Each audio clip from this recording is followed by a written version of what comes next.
warahmatullahi wabarakatuh. Perkenalkan, nama saya Giovanni Octavia Sukma dengan NIM 1905020026.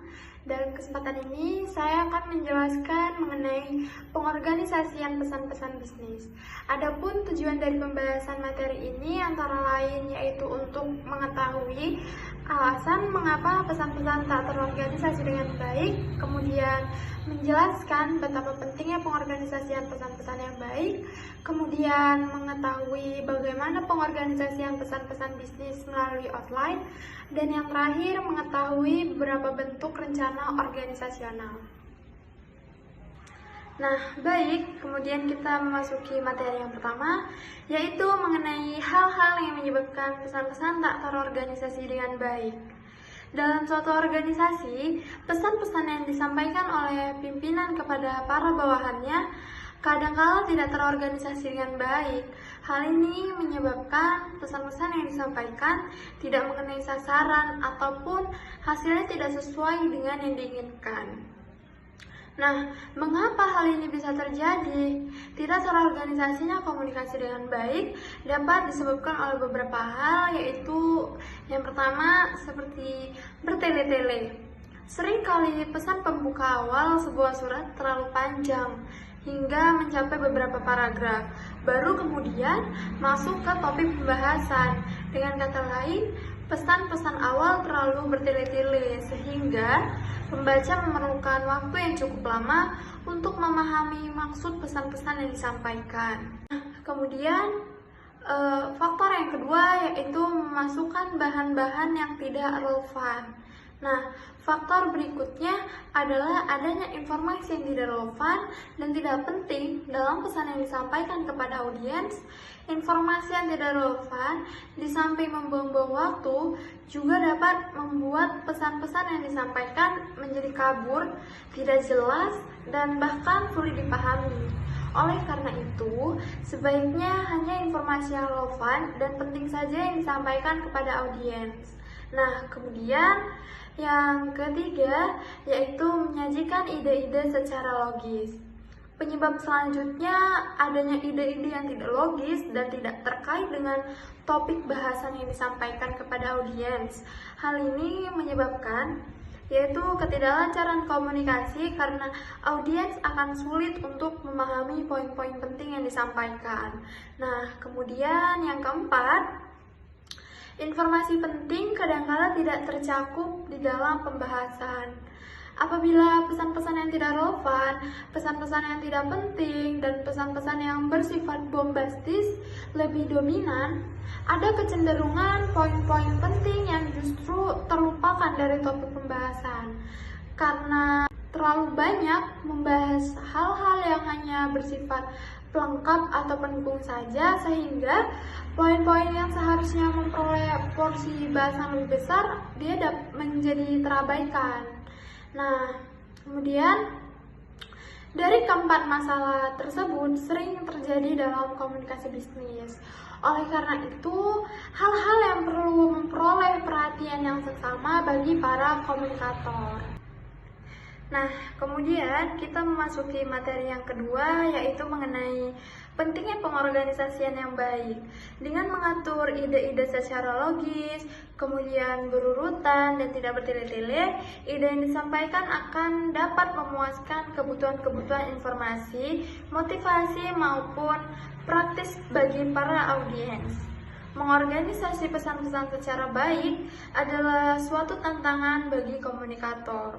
Untuk dapat mengorganisasi pesan-pesan dengan baik, ada 4 hal yang perlu diperhatikan, yaitu yang pertama, subjek dan tujuan harus jelas. Nah, kemudian yang kedua, semua informasi harus berhubungan dengan subjek dan tujuan. Nah, kemudian yang ketiga, ide-ide harus dikelompokkan dan disajikan dengan cara yang logis. Nah, kemudian yang keempat, semua informasi yang penting harus sudah tercakup. Nah, suatu pesan yang disusun dengan baik akan membantu audiens memahami pesan yang disampaikan, membantu audiens juga untuk menerima pesan dan menghemat waktu, dan mempermudah pekerjaan komunikator. Nah, membantu audiens memahami suatu pesan tentunya dengan mengemukakan poin-poin penting secara jelas, menyusun ide-ide secara logis dan runtut, dan memasukkan semua informasi yang relevan dalam pesan. Audiens akan dengan mudah untuk memahami maksud atau tujuan pesan. Kemudian, membantu audiens menerima suatu pesan. Nah, pengorganisasian pesan-pesan yang baik disampaikan membantu audiens dalam memahami maksud pesan, juga membantu audiens untuk dapat menerima isi pesan tersebut. Misalnya nih, seorang konsumen yang mengadukan masalah pembelian suatu produk kepada manajer toko akan memperoleh jawaban yang tidak menyenangkan atau mengecewakannya. Mungkin saja surat jawaban yang diberikan telah disusun secara logis sehingga dapat dipahami maksudnya, tetapi tidak dapat diterima oleh konsumen karena gaya bahasa yang digunakan terlalu menusuk pada sasaran atau bisa dibilang to the point. Nah, kemudian menghemat waktu. Apabila suatu pesan tidak terorganisasi dengan baik, penyampaiannya akan menghabiskan waktu audiens, bukan? Nah, mengapa demikian? Salah satu tujuan pengorganisasian pesan-pesan yang baik adalah untuk menyampaikan informasi atau ide-ide yang relevan saja. Nah, dengan hanya menyampaikan informasi yang relevan, waktu audiens akan dihemat. Di samping itu, audiens juga dapat mudah mengikuti alur pemikiran pesan yang disampaikan tanpa harus memeras otak atau mengerutkan dahi. Dan kata lain, audiens dapat mengerti maksud dan tujuan dari pesan yang disampaikan. Kemudian kita masuki materi yang ketiga, yaitu mengenai pengorganisasian pesan-pesan melalui outline.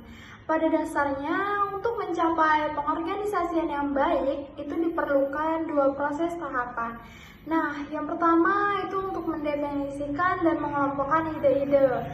Kemudian yang kedua itu menetapkan urutan ide-ide dengan perencanaan organisasional terpilih secara hati-hati. Nah, di sini saya akan menjelaskan mengenai mendefinisikan dan mengelompokkan ide-ide. Nah, hal tersebut memutuskan apa yang harus dikatakan adalah masalah mendasar bagi setiap komunikator yang harus dipecahkan.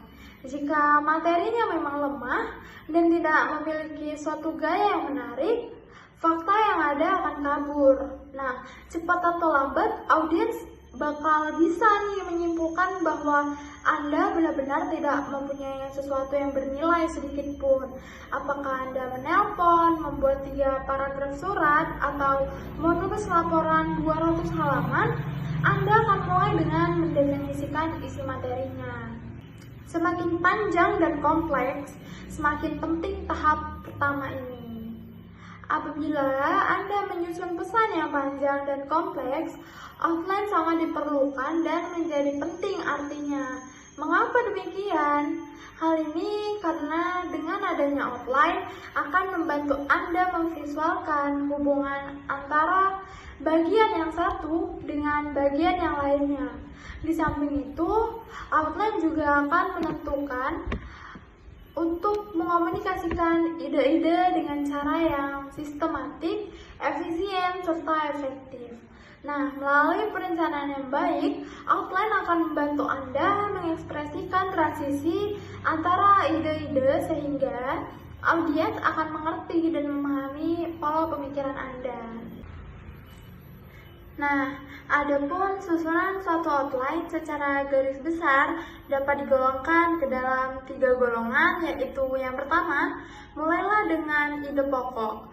Ide pokok akan membantu dalam menetapkan tujuan dan strategi umum dari suatu pesan.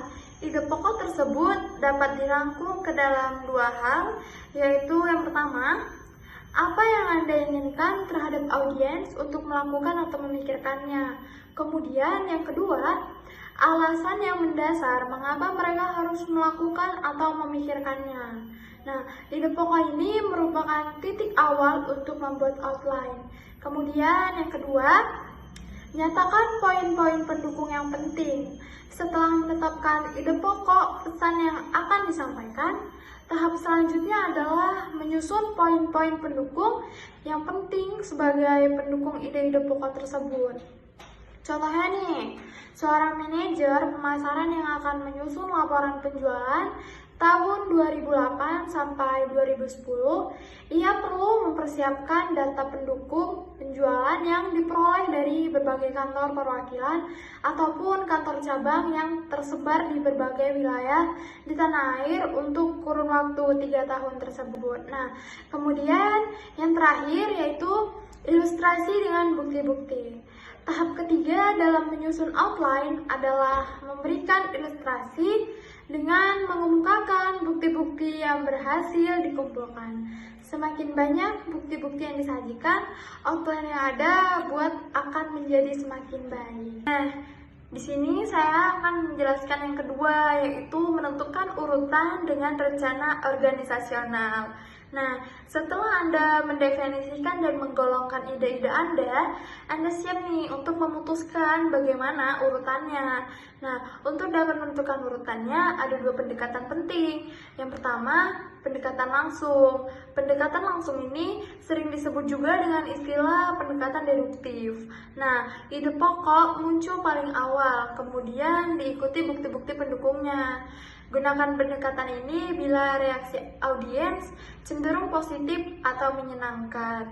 Nah, kemudian yang kedua, pendekatan tidak langsung. Nah, pendekatan tidak langsung sering disebut juga dengan istilah pendekatan induktif, di mana bukti-bukti muncul terlebih dahulu, kemudian diikuti dengan ide pokoknya.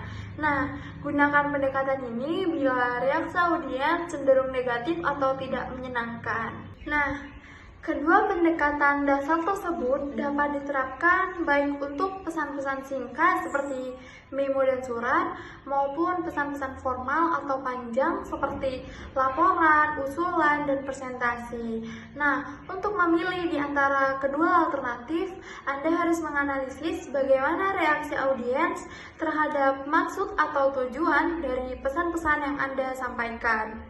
Nah, secara umum nih, pendekatan langsung itu baik jika para audiens mempunyai hasrat, tertarik, senang, atau netral terhadap pesan yang Anda sampaikan. Jika mereka menolak pesan-pesan yang Anda sampaikan, tidak senang, tidak tertarik, atau acuh tak acuh, Anda lebih baik menggunakan pendekatan tidak langsung. Oleh karena itu, jika reaksi para audiens positif, gunakanlah pendekatan langsung. Dan sebaliknya, jika reaksi audiens negatif, gunakanlah pendekatan tidak langsung. Setelah Anda menganalisis, kemudian reaksi para audiens dan memilih suatu pendekatan umum, Anda dapat memilih rencana organisasi yang paling cocok. Nah, rencana organisasi ini banyak macamnya. Di sini saya akan menjelaskan tentang jenis rencana organisasi seperti direct request. Nah, direct request atau jenis dan tipe pesan bisnis yang paling umum digunakan adalah penyampaian yang langsung pada poin yang dituju. Nah, direct request atau permintaan langsung dapat berbentuk surat maupun memo. Misalnya nih, Anda tertarik nih terhadap suatu produk baru yang Anda berkeinginan sekali mengetahui berbagai hal tentang produk tersebut, seperti karakteristik, harga, dan cara pembayarannya. Anda dapat membuat surat direct request. Nah, jika para audiens akan menjadi tertarik atau memiliki hasrat yang luar biasa, dapat digunakan direct request. Oleh karena itu, permintaan langsung menggunakan pendekatan langsung karena langsung pada poin yang dituju. Nah, kemudian yang kedua, pesan-pesan rutin, good news, ataupun goodwill. Nah, jika Anda memberikan informasi rutin sebagai bagian dari bisnis tetap Anda, audiens kemungkinan akan menjadi netral. Jika Anda mengumumkan penurunan harga, kemudian menerima suatu undangan atau ucapan selamat dari teman sejawat, audiens akan senang mendengarnya. Jadi, pesan-pesan rutin, good news, ataupun goodwill lebih cocok dengan menggunakan pendekatan langsung. Nah, kemudian yang ketiga adanya pesan-pesan bad news. Jika Anda mengumumkan penolakan suatu lamaran, menolak kredit, merampingkan karyawan, ataupun menurunkan pangkat, audiens Anda umumnya akan kecewa atau tidak senang mendengarnya. Oleh karena itu, pendekatan yang dapat diterapkan adalah pendekatan tak langsung. Jika Anda mempunyai berita yang kurang menyenangkan atau disebut juga dengan bad news, cobalah untuk menempatkan pada bagian pertengahan surat dengan menggunakan bahasa yang halus, sehingga para audiens mungkin dapat memakluminya atau dapat menerimanya. Nah, kemudian yang keempat yaitu pesan-pesan persuasif.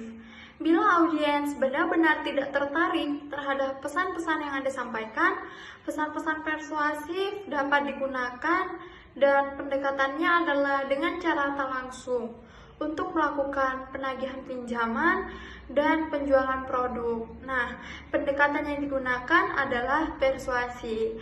Anda perlu membuka pikiran audiens Anda dengan melakukan persuasi sehingga dapat memahami fakta yang ada. Dari semua penjelasan yang sudah saya jelaskan atau saya presentasikan, dapat diambil kesimpulan ataupun ringkasan dalam suatu pesan bisnis yang diorganisasikan dengan baik. Semua informasi penting dari maksud atau tujuan penulisan pesan-pesan bisnis dinyatakan secara jelas. Di samping itu, ide-ide juga disajikan secara logis. Organisasi yang baik penting karena hal itu membuat pesan-pesan yang disampaikan menjadi lebih efektif dan mudah atau menyederhanakan pekerjaan komunikator. Kemudian, pengorganisasian suatu pesan memerlukan pengelompokan ide-ide secara tepat. Ada dua pendekatan organisasi yang cukup mendasar, yaitu pendekatan langsung maupun pendekatan tidak langsung.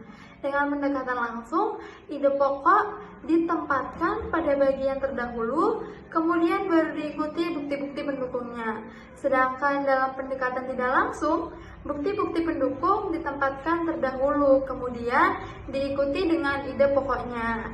Nah, pendekatan langsung sangat baik diterapkan bagi orang-orang yang sangat tertarik atau senang terhadap pesan-pesan yang akan disampaikan. Nah, baik, mungkin itu saja yang dapat saya sampaikan.